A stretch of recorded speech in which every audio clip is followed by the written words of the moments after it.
Hey guys, ಎಲ್ಲರಿಗೂ ನಮಸ್ಕಾರ. ಇವತ್ತಿನ ಒಂದು ವಿಡಿಯೋದಲ್ಲಿ ತುಂಬಾ ಜನ ಬಂದು KCET ಅಪ್ಲಿಕೇಶನ್ ಬಗ್ಗೆ ಅಪ್ಡೇಟ್ ಕೇಳ್ತಿದ್ರಿ. ಸೊ ಮೊದಲನೇದಾಗಿ KCET ಅಪ್ಲಿಕೇಶನ್ ಮತ್ತೆ ಕೌನ್ಸಿಲಿಂಗ್ ನಲ್ಲಿ ಈ ವರ್ಷ ಕೆಲವೊಂದು ಬದಲಾವಣೆ ಮಾಡ್ತೀವಿ ಅಂತ ಹೇಳ್ಬಿಟ್ಟು ಪ್ರಸನ್ನ ಸರ್ ಹೇಳಿದ್ರು. ಸೊ ಅದೇ ರೀತಿನೇ ಈ ಸತಿ ಕೆಲವೊಂದು ಬದಲಾವಣೆ ಮಾಡಿದ್ದಾರೆ ಅಂತ ಹೇಳ್ಬೋದು. ಏನು ಅಂತ ಹೇಳ್ಬಿಟ್ಟು ತಿಳಿಸ್ಕೊಡ್ತೀನಿ.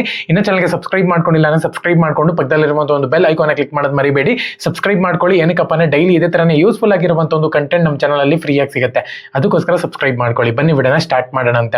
ಮೊದಲನೇದಾಗಿ ಪ್ರಸನ್ನ ಸರ್ ಹೇಳಿರೋ ಪ್ರಕಾರ ನಿಮ್ಮ ಒಂದು ಆಧಾರ್ ಕಾರ್ಡ್ ಅಲ್ಲಿ ಮತ್ತೆ ನಿಮ್ಮ ಒಂದು 10th ಮಾರ್ಕ್ಸ್ ಕಾರ್ಡ್ ಅಲ್ಲಿ ಸೇಮ್ ನೇಮ್ ಇರಬೇಕಾಗುತ್ತೆ. ಇನ್ಶಿಯಲ್ ಎಲ್ಲಿ ಇರುತ್ತೋ ಎರಡರಲ್ಲೂ ಕೂಡ ಸ್ಪೇಸ್ ಆಗಿರ್ಬೋದು, ಇನ್ಶಿಯಲ್ ಪ್ರತಿ ಒಂದನ್ನು ಕೂಡ ಸೇಮ್ ಇರಬೇಕಾಗುತ್ತೆ ಆಧಾರ್ ಕಾರ್ಡ್ ಅಲ್ಲಿ ಮತ್ತೆ 10th ಮಾರ್ಕ್ ಶೀಟ್ ನಲ್ಲಿ. ಮತ್ತೆ ಇನ್ನೊಂದು ಡೇಟ್ ಆಫ್ ಬರ್ತ್ ಕೂಡ ಸೇಮ್ ಎರಡನ್ನೂ ಕೂಡ ಒಂದೇ ಇರಬೇಕಾಗುತ್ತೆ. ತುಂಬಾ ಜನಕ್ಕೆ ಏನ್ ಮಾಡ್ತಾರೆ ಅಂದ್ರೆ ಹುಟ್ಟಿದ ದಿನನೇ ಬೇರೆ, ಜಾತಕದ ದಿನನೇ ಬೇರೆ ಅಂತ ಹೇಳ್ಬಿಟ್ಟು ಎರಡೇ ಡಿವೈಡ್ ಮಾಡ್ಕೊಂಡು ಹಾಕೊಂಡ್ಬಿಡ್ತಾರೆ. ಅಲ್ಲೊಂದು date of birth, mark sheet ಅಲ್ಲಿ ಒಂದು ಡೇಟ್ ಆಫ್ ಬರ್ತ್. ಯಾವುದೇ ಕಾರಣಕ್ಕೂ ಆ ಥರ ಮಾಡಕ್ ಹೋಗ್ಬೇಡಿ. KCET ಅಪ್ಲಿಕೇಶನ್ಗೆ ತುಂಬಾ ಪ್ರಾಬ್ಲಮ್ ಆಗುತ್ತೆ. ಸೊ ಎರಡನ್ನೂ ಕೂಡ ಕರೆಕ್ಟ್ ಆಗಿ ಸೇಮ್ ಆಗಿರ್ಬೇಕಾಗತ್ತೆ. ಮತ್ತೆ ಎರಡನೇದಾಗಿ ಇನ್ನೊಂದು ಜಾತಿ ಪ್ರಮಾಣ ಪತ್ರ ಅಂತ ಹೇಳ್ಬಿಟ್ಟು ನೀವು ಇಸ್ಕೊಂತೀರಾ ನೋಡಿ, ಏನು ತಹಸೀಲ್ದಾರ್ ಆಫೀಸ್ ನಲ್ಲಿ.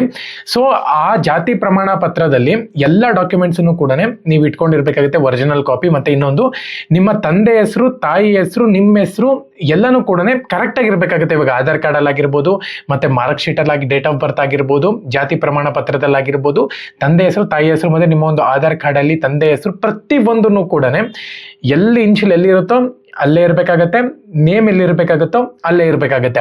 ಕಂಪ್ಲೀಟ್ ಎಲ್ಲನೂ ಕೂಡ ಎಲ್ಲ ಪಕ್ಕ ಇಟ್ಟರೆ ಎಲ್ಲನೂ ಕೂಡ ಒಂದೇ ರೀತಿ ಕಾಣಿಸ್ಬೇಕು.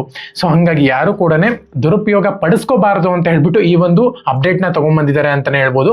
ಕೌನ್ಸಿಲಿಂಗ್ ನಲ್ಲಿ ಯಾವುದೇ ಪ್ರಾಬ್ಲಮ್ ಬರ್ದಂಗೆ ಇದನ್ನ ಮಾಡ್ತಿರುವಂಥದ್ದು. ಸೊ ಹಂಗಾಗಿ ಪ್ರತಿಯೊಬ್ಬರು ಕೂಡ ಒಂದು ವೇಳೆ ನಿಮ್ದೇನ ಇನ್ಶಿಯಲ್ಸ್ ಆಗಿರ್ಬೋದು ಮತ್ತೆ ನೇಮ್ ಆಗಿರ್ಬೋದು, ಡೇಟ್ ಆಫ್ ಬರ್ತ್ ಏನಾರ ಚೇಂಜ್ ಇತ್ತು ಅಂದ್ರೆ Aadhaar card, 10th mark sheet ಅಲ್ಲಿ, ಜಾತಿ ಪ್ರಮಾಣ ಪತ್ರದಲ್ಲಿ ಎಲ್ಲಾ ಕಡೆನೂ ಕೂಡ ಇವಾಗಲೇ ಚೇಂಜ್ ಮಾಡಿಸಿ ಅಪ್ಲೈ ಮಾಡಕ್ ಆಗಲ್ಲ.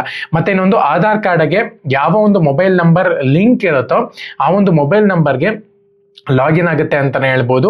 ಸೊ ಮತ್ತೆ ಇನ್ನೊಂದು ಆಧಾರ್ ಕಾರ್ಡ್ ಅಲ್ಲಿ ಯಾವ ಮೊಬೈಲ್ ನಂಬರ್ ಲಿಂಕ್ ಇರುತ್ತೆ ನೋಡಿ, ಆ ಒಂದು ಮೊಬೈಲ್ ಪ್ರತಿ ಸತಿನೂ ಕೂಡ ನೀವು ಲಾಗಿನ್ ಮಾಡ್ಬೇಕಾದ್ರೆ ನಿಮ್ಮ ಕೈನಲ್ಲೇ ಇಟ್ಕೊಂಡಿರ್ಬೇಕಾಗುತ್ತೆ. ಅದಕ್ಕೊಂದು OTP ಬರುತ್ತೆ, ಅದಾದ್ಮೇಲೆ ನೀವು ಲಾಗಿನ್ ಮಾಡ್ಬೇಕಾಗುತ್ತೆ. ಸೊ ಒಂದ್ ವೇಳೆ ನಿಮ್ಮ ಒಂದು ಮೊಬೈಲ್ಗೆ ಅದನ್ನ ಟ್ರಾನ್ಸ್ಫರ್ ಮಾಡಿಸ್ಕೊಂತೀರಾ ನಂಬರ್ ಅಂದ್ರೆ ಪ್ರತಿಯೊಬ್ರು ಕೂಡ ಹೋಗಿ ಆಧಾರ್ ಆಫೀಸ್ ನಲ್ಲಿ ಮಾಡಿಸ್ಕೋಬೇಕಾಗುತ್ತೆ. ಸೊ ಇದೊಂದು ಬಿಗ್ ಅಪ್ಡೇಟ್ ಅಂತಾನೆ ಹೇಳ್ಬೋದು. ಇನ್ನು ತುಂಬಾ ಜನ ಮಿಸ್ಟೇಕ್ ಮಾಡ್ತಿರುವಂತದ್ದು ಏನಪ್ಪಾ ಅಂದ್ರೆ ಅಪ್ಲಿಕೇಶನ್ ಆದ್ಮೇಲೆ, ಅಂದ್ರೆ ಅಪ್ಲಿಕೇಶನ್ಗೆ ಅಪ್ಲೈ ಮಾಡ ಆದ್ಮೇಲೆ, ಓಕೆನಾ, ಎಲ್ಲ ಡೀಟೇಲ್ಸ್ ಕೂಡ ಫಿಲ್ ಮಾಡ ಆದ್ಮೇಲೆ ಫೀಸ್ ನ ಪೇ ಮಾಡ್ತಿಲ್ಲ. ಸೊ ಇದು ತುಂಬಾ ಜನ ಮಿಸ್ಟೇಕ್ ಮಾಡ್ಕೊಂಡಿದ್ದೀರಾ. ಅಪ್ಲಿಕೇಶನ್ ಮಾಡಾದ್ಮೇಲೆ ಲಾಸ್ಟಿಂಗ್ ನಿಮಗೆ ಫೀಸ್ ಸೆಕ್ಷನ್ ಬರುತ್ತೆ ಅಂತ ಹೇಳ್ಬೋದು, ಪೇಮೆಂಟ್ ಮಾಡಬೇಕಾಗುತ್ತೆ. ಸೊ ಒಂದು ಪೇಮೆಂಟ್ ಆದ್ಮೇಲೆ ನೀವು ಬ್ಯಾಕ್ ಬರಬೇಕಾಗುತ್ತೆ. ಯಾವುದೇ ಕಾರಣಕ್ಕೂ ಪೇಮೆಂಟ್ ಗಿಂತ ಮುಂಚೆ ಬರಕ್ ಹೋಗ್ಬೇಡಿ. ಅಪ್ಲಿಕೇಶನ್ ಅನ್ನುವಂಥದ್ದು ಸಬ್ಮಿಟ್ ಆಗಲ್ಲ, ಎಕ್ಸಾಮ್ಗೆ ಆಲ್ ಟಿಕೆಟ್ ಅನ್ನುವಂಥದ್ದು ಜನರೇಟ್ ಆಗಲ್ಲ. ಪ್ರತಿಯೊಬ್ಬರು ಕೂಡ ಇದು ಜ್ಞಾಪಕದಲ್ಲಿ ಇಟ್ಕೋಬೇಕಾಗುತ್ತೆ. ಫೀಸ್ ಪೇಮೆಂಟ್ ಮಾಡಿದ್ರೆ, ಅಪ್ಲಿಕೇಶನ್ ಫೀಸ್ ಪೇಮೆಂಟ್ ಮಾಡಿದ್ರೆ ಮಾತ್ರನೇ ಎಕ್ಸಾಮ್ಗೆ ನೀವು ಎಂಟ್ರಿ ಮಾಡೋಕ್ಕಾಗೋದು, ಎಂಟ್ರಿಗೆ ಹೋಗೋಕ್ಕಾಗೋದು. ಮತ್ತೆ ಆಲ್ ಟಿಕೆಟ್ ಜನರೇಟ್ ಆಗಬೇಕು ಅಂದ್ರೆ ಪ್ರತಿಯೊಬ್ಬರು ಕೂಡ ಅಪ್ಲಿಕೇಶನ್ ಫೀಸು KCET ಕಟ್ಟಬೇಕಾಗುತ್ತೆ.